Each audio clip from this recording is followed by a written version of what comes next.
નમસ્કાર, હું છું અજય શર્મા. આજના બાળકો એ આવતીકાલના નાગરિકો છે.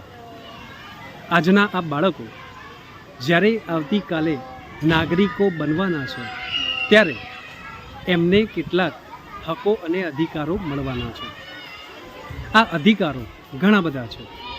આમાંનો એક અધિકાર એટલે મતદાન કરવાનો અધિકાર. આ મતદાન કરવાના અધિકારને બાળકો અત્યારથી જ સમજે.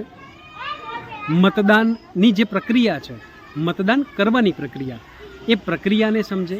એ હેતુસર અરવલ્લી જિલ્લાના માલપુર તાલુકાની ભોજપુર પ્રાથમિક શાળામાં આજ રોજ બાળ સાંસદની ચૂંટણીની મતદાન પ્રક્રિયાનું આયોજન કરેલ છે.